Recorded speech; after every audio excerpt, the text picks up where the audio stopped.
Good morning, students. Today we are going to start our new chapter of history, when, where and how. This is your first chapter of history. First of all, we have to understand that what is history. From the Greek historia, मतलब ये जो history word है वो Greek language से लिया गया है, जिसका मतलब होता है हिस्टोरिया. हिस्टोरिया का मीनिंग इंफॉर्मेशन और एन इंक्वायरी डिज़ाइन और इलेक्ट ट्रूथ. मीन्स पास में जो भी घटनाएं हुई हैं, इवेंट्स हुए हैं, उनका पता लगाना, उनको इन्वेस्टिगेट करना या उनकी इंक्वायरी करना और सच का पता लगाना.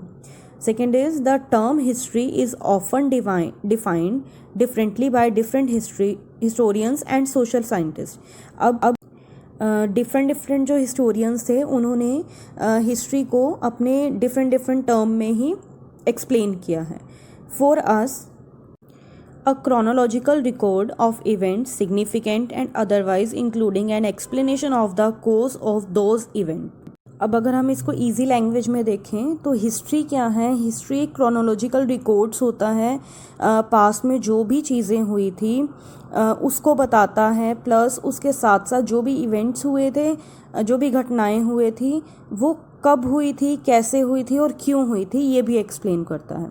नेक्स्ट इज अ टेल और स्टोरी. हम कह सकते हैं कि पास में जो भी घटनाएं हुई थी उसको हिस्ट्री हमें एक टेल या स्टोरी के फॉर्म में बताती है. A record and explanation of the past event. ये एक रिकॉर्ड है पास में जो भी इवेंट्स हुए थे उसको एक्सप्लेन करने का. Next is why do we study the past. हम पास्ट स्टडी क्यों करते हैं. History answers many questions about the past. Studying the past is important because we get to know the following. First is how, where and when our early ancestors appeared. हमारे जो ancestors थे, जो पूर्वज थे, वो कब, क्यों और कहाँ से आए. By studying the past, we understand how our ancestors lived, their food habits, about agriculture, irrigation, animal husbandry and how it led to a more secure and settled life. मतलब उनकी लाइफ कैसी थी, अब वो क्या खाते थे, उनकी फूड हैबिट्स कैसी थी, एग्रीकल्चर कैसे करते थे, इरिगेशन कैसे करते थे, एनिमल्स को कैसे पालते थे, उनकी लाइफ कैसी थी, ये सब हमें हिस्ट्री से ही पता चलता है. Next is by studying history we come to know about many great kings, queens, leaders as well as ordinary people who have contributed to our culture and civilisation.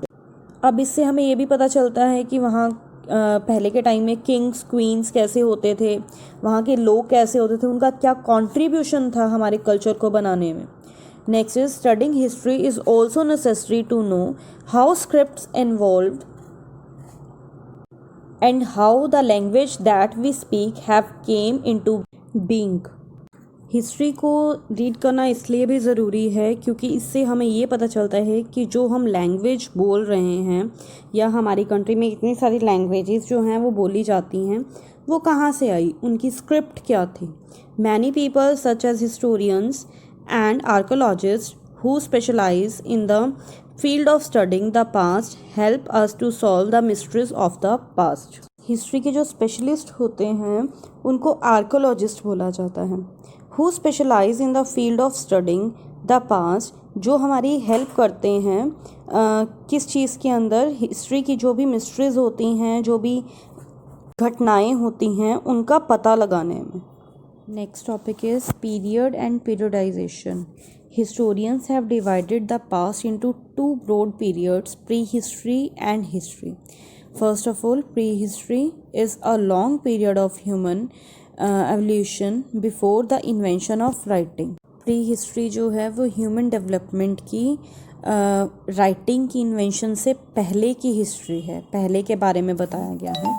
The prehistory period is that part of past for which there are no written records.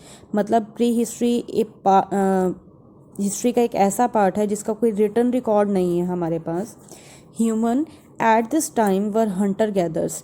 यहाँ पे जो लोग थे वो Hunter gatherers होते थे.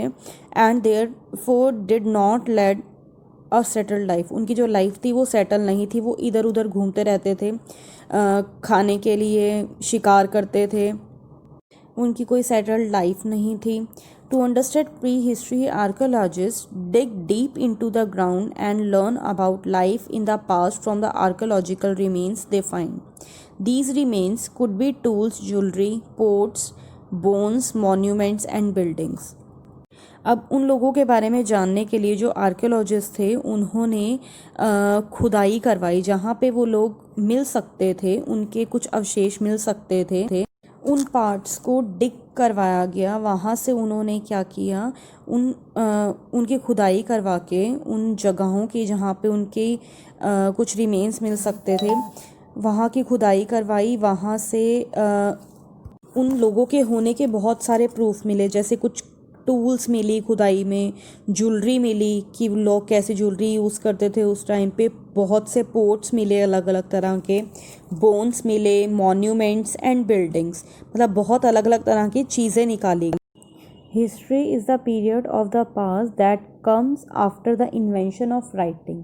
अब एक थी प्री हिस्ट्री, दूसरी थी हिस्ट्री। हिस्ट्री ऐसा पार्ट था जो राइटिंग की इन्वेंशन के बाद का था। Therefore the historical period there are written records, और इस पीरियड में जो थे सारे रिटन रिकॉर्ड्स मिल चुके हैं। The earliest writing was the form of drawing seen in many caves. Later people wrote on pillars, rocks, palm leaves, clay tablets and barks of the birch tree. पहले के जो लोग थे उन्हें लिखना नहीं आता था, इसलिए वो अपने मैसेज जो थे वो क्या करते थे, जो उनको राइटिंग के फॉर्म में ड्राइंग्स बना देते थे, जैसे एनिमल्स की ड्राइंग्स बना देते थे, या फिर कुछ अपने कोड वर्ड्स होते थे उनकी ड्राइंग्स बना देते थे। Later people wrote on the pillars, धीरे धीरे लोग जो थे पिलर्स पे, रॉक्स पे, पाम की लीव्स पे, क्ले पे लिखना स्टार्ट किया उन्होंने। The historical period is often subdivided by historians into ancient, medieval and modern period. अब इन हिस्ट्री के जो पीरियड्स थे उनको जो हिस्टोरियंस थे उन्होंने 3 पार्ट्स में डिवाइड किया, मतलब एंशियंट सबसे पुराने वाला पीरियड, मेडिवियल बीच का, और मॉडर्न जो उसके मेडिवियल के बाद आया, मतलब मॉडर्न टाइम जहाँ पे लोगों को लाइफ सेटल करना आ गया था। Next topic is dates in history.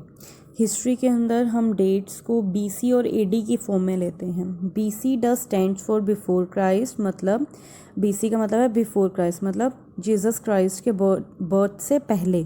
But AD actually stand for the Latin phrase Anno Domini. AD का मतलब होता है Anno Domini, which means in the year of our Lord, मतलब हमारे भगवान के काल में। AD का मतलब पहले लिया जाता था after the death of Jesus Christ, लेकिन इसका रियल मीनिंग एनो डोमिनी है, मतलब हमारे लॉर्ड के टाइम पीरियड के अंदर। सो डेट्स को BC और AD की फॉर्म में लिया जाता है।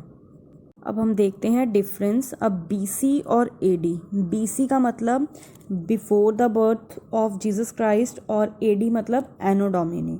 अब जो था जीसस क्राइस्ट के बर्थडे से पहले के जितने भी ईयर्स होते हैं उनको बैकवर्ड काउंट किया जाता है, जैसे कि हम पिक्चर में देख रहे हैं कि अब देखिए, मान लिया कि जो जीसस क्राइस्ट थे उनका बर्थ जो है वो 1 ईयर से ले लिया इन्होंने।